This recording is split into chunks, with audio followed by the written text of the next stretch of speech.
Well, hello, Jasmine Jirele from Allianz. It's very nice to talk with you, and thanks for being here today. We really appreciate it. Well, thanks for having me, Chris.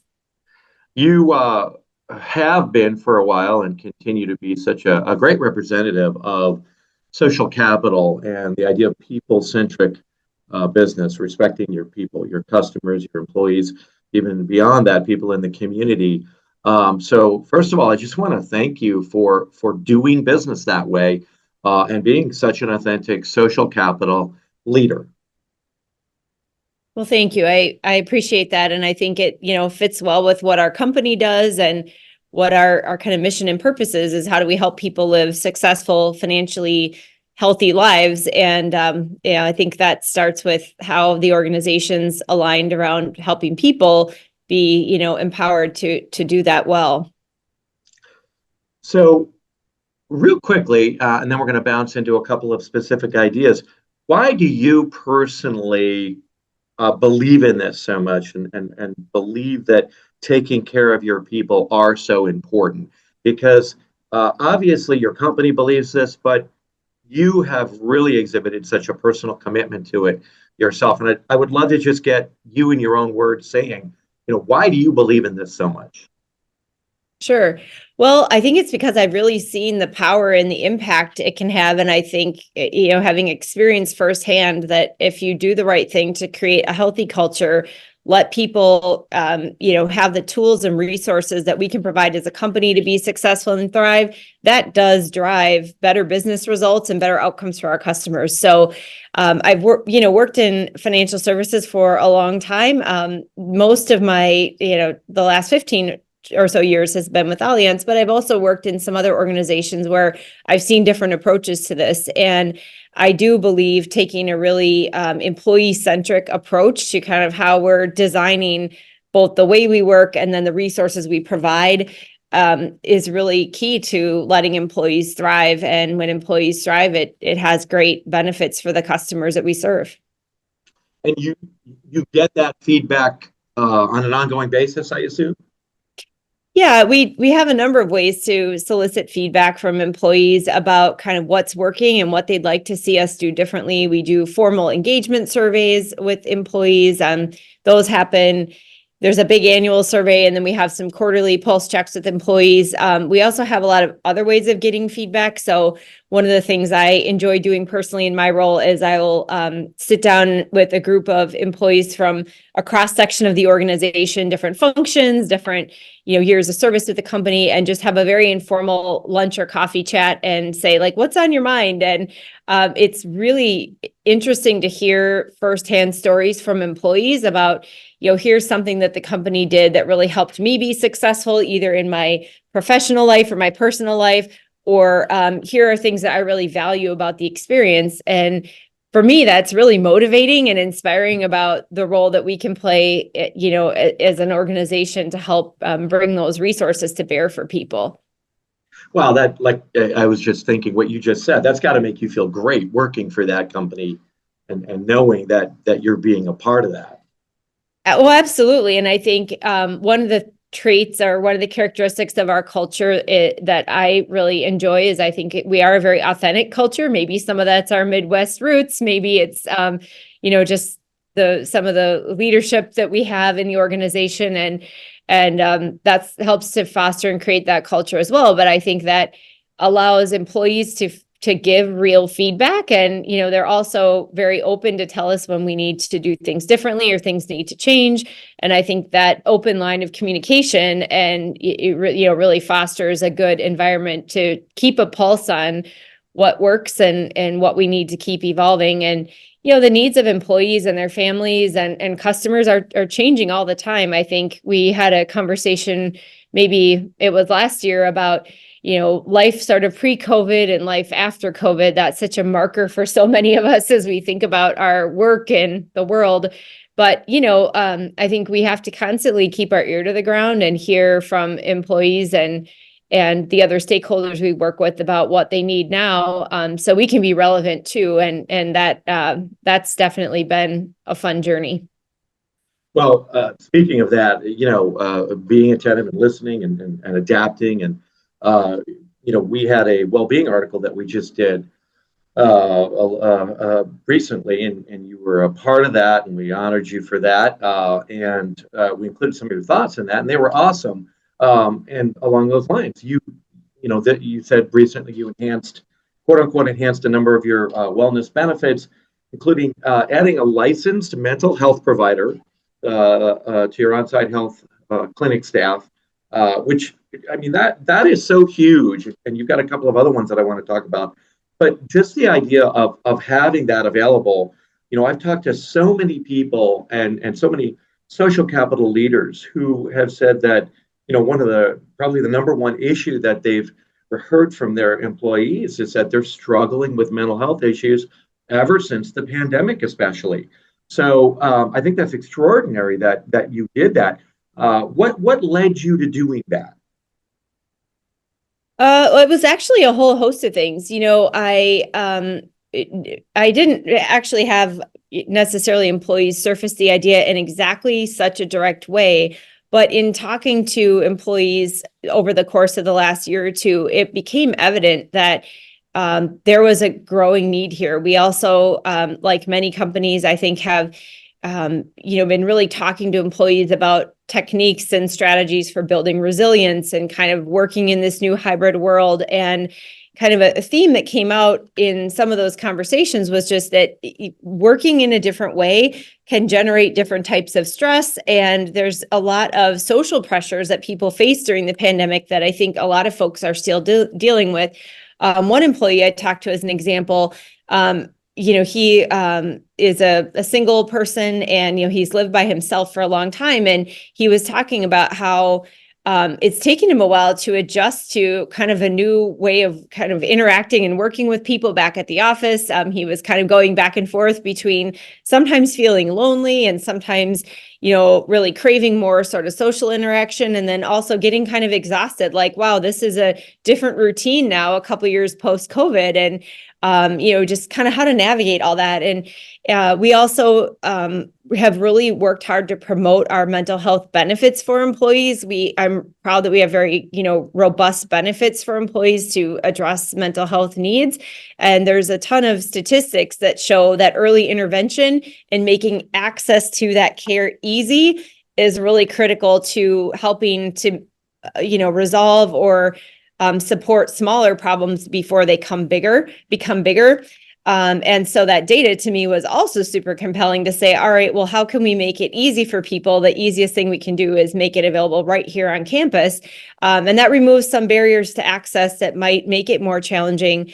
For example, if you have working parents who are dealing with bringing their kids to and from school, maybe they can't fit in an appointment outside of 8 to 5, but if they can, use their lunch hour, for example, and visit with a practitioner here, maybe that's one step that makes it easier for them to get the care that they need. So all of the data was super compelling. Most companies that I'm aware of have definitely seen an uptick in the claims in mental and substance abuse, actually, since the pandemic. So I think it's kind of our obligation as employers to help provide the resources and support to help people be as healthy as they can be. And mental health is a huge determinant of financial success and more general physical health and well-being.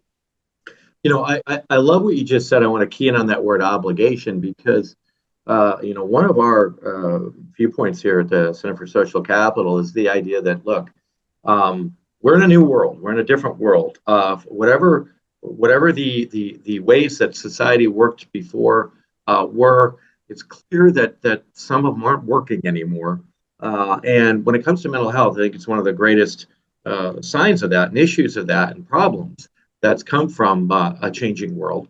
And regardless of your point of view or your politics or anything else, the reality is that we have a massive mental health issue in America. And whatever we were doing before to deal with it or weren't doing isn't really working. And so, somebody's got to step up to the plate. And it seems like to us that corporations and companies are the ones that are most willing and capable of stepping up to the plate right now. I mean, you're at work that, half of your day practically, or in some way, shape, or form, work affects your life in probably the greatest way of anything. And uh, what a great opportunity for employers to make a difference. And it sounds like that's what you and some of these other companies that realize that are doing. And we believe it is an obligation. So it's so great, to hear you saying that. And segueing from that into another thing that could potentially affect well-being is one of the things that you guys have done as well is to have a fitness center basically on site that where people can really take care of their physical health as well, and a childcare program where you're really helping to figure out ways for your employees to get that childcare. Again, these are issues that for one reason or another, maybe the ways that people dealt with it before, the support that they used to get isn't there anymore or is complicated. And it's an opportunity for corporations to really step up and make a difference in a powerful way. That's got to feel really good to be able to do that from your perspective. Yeah, that's right. I mean, I think it helps us as a company in a number of ways because we're able to, provide a lot for our employees, and that makes us an attractive employer. And I, as an employer, want to be able to attract the best people. I also think it's extremely rewarding to see people to see that we as a company have a role in breaking down some of the barriers to navigating what's already a very busy, complex life for a lot of our employees, right? So having childcare on site certainly eliminates some of the logistical complexities for working parents. I think there's also just the human side of it. Like, outside my office, it's not uncommon to see the childcare workers taking 3 or 4 little kids on a stroller for a little walk by the office. They're coming through our office or coming to some of our company events. If that doesn't brighten your day, I don't know what does. So I think there's just this human element of like bringing our employees and closer to their families, and it creates a lot of lifelong friendships and connections for our team, and that's something that brings a lot of us happiness. The fitness center, I think, is great too. We open that up, of course, during the workday, but it's also open early in the mornings, the evenings, and the weekends. Employees do not have to pay to use it, and it is a first-class, gym facility. And it, I think, has helped a number of employees achieve fitness goals that maybe weren't going to be as easy to achieve if they didn't have that easy access, either the cost of being able to pay for a gym membership or perhaps just the ability to fit it in their schedule. So it makes me really happy to kind of be about the campus and see people taking advantages of these things. And I think you said work is different now. It is, and so I think part of all of us kind of finding our way in this new complex world is managing our work and some of our personal goals and obligations in a way that is as easy as possible. And again, I think that's where companies have a role to play in bringing those resources to our employees and making life a little bit easier. I love that anecdote about the childcare workers and whatnot, and the seeing the kids there in the stroller. It's just such an organic perspective, on work. Yeah.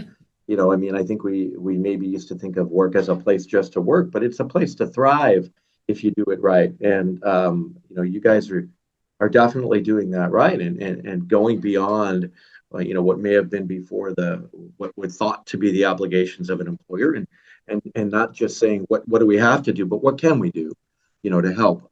And that's also a great transition into talking about your point of view on community. And we've chatted with you before and chatted with other people in your organization about this idea, and it does seem to be a kind of a favorite idea of Allianz in general, is the idea of not just how do we take care of our employees and our customers, but how do we shape or affect the communities in which we work, in the communities where we are. And you wrote a wonderful article for us on that, in fact. How to do that, a way to practically do that. And, you gave us a couple of ideas of take an honest assessment of your efforts to understand, your true impact.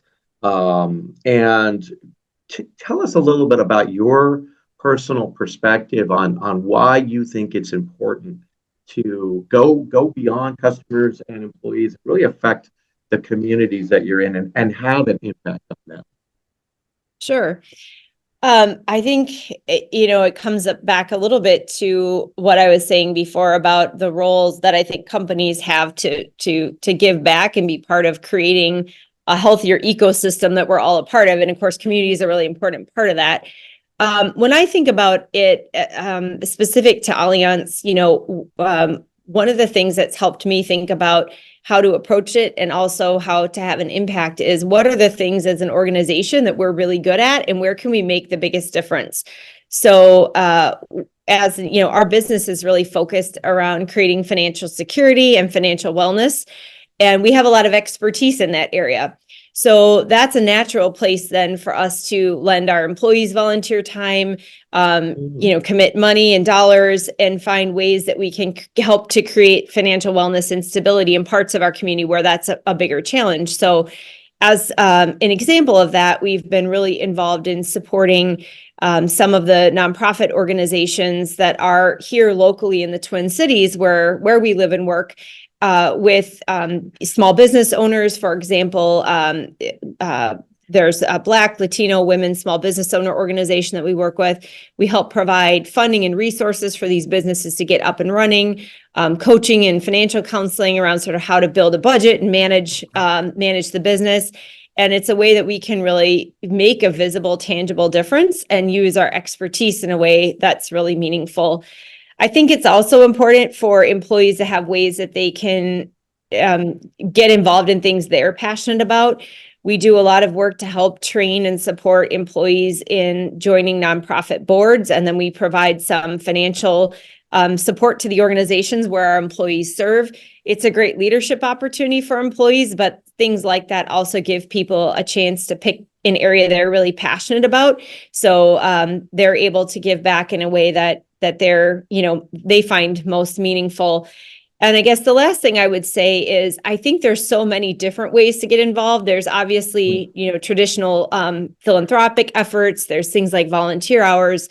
But another way that we've found, which I think is, again, unique to our business, is to make investments in, for example, affordable housing. And because our general account that we manage as part of the backing of our insurance products invests in a lot of real estate assets. That's very common for insurers. That's a category of real estate investing that works well for our business strategy, but also helps us invest in something that's really meaningful. So we've invested in tens of thousands of affordable housing units here in the Twin Cities and across the country. It's been a great investment decision for us, but it's also helped us literally change the lives of all these people in our community with access to housing that they might not otherwise have access to, and getting our employees involved in that, both, looking at how we manage the investments and then all the other ways we can support it, has really brought many parts of our team together. That's such a wonderful wrap up to everything that we're talking about here, because it's a great circle right back to the idea of social capital, because it drives home in a huge way, because it's such a phenomenal thing that you guys are doing. But it drives home in such a huge way the impact that companies can have in general, way beyond, what it is that their product is. And just about every one of our social capital companies talks about this in some way, shape, or form, which is, what in a truly beneficial capitalist society, because we really do believe capitalism is beneficial, that the idea is not just selling a product, but improving the life of others. And this idea that there's a lot of connected ways that, your company can improve the lives of others, and that, giving money is great and it's important, but actually doing things like this, affordable housing, I mean, that really is extraordinary. That's, it's generation changing, obviously, when you can do something like that. That's the point and purpose of being a social capital company. And I just got to ask you, how does that feel to know the impact that you're having in general, but especially in that regard. That's got to feel really amazing. Yeah, it really does because, at the end of the day, I think it's easy to get caught up in what we have on our to-do list, or we have this, goal we need to meet this month or this quarter.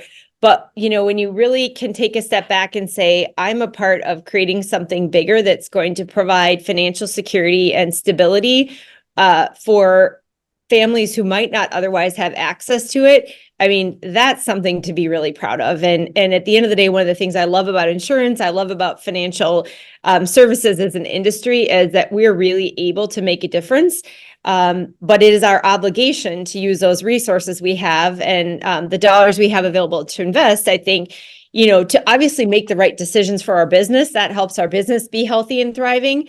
But being able to do that in tandem with helping to improve the lives of others, I think that's what it's all about. And, if I think about what do I want to feel good about at the end of my career someday, that I think is a legacy that we can all be really proud of. So I'm really proud of my team here for finding these, creative and interesting ways to do that and to make an impact. And I think it's inspiring for all of us to really take a step back and think what might be something that we have as a capability, either personally or as a company, that we can apply in a different way to help, make our communities healthier, make our societies healthier. And the world will be a better place, I think, if leaders, find a way to do that more, more holistically. Yeah, and you've hit on a couple of things there too that I just want to wrap up, which is that you've had a practical way to do it that is also authentically connected to your mission as a company and what you do, because this is what you do for your customers, obviously. So why not do it for people in the community as well in some way, shape, or form as a wonderful calling card to who you are?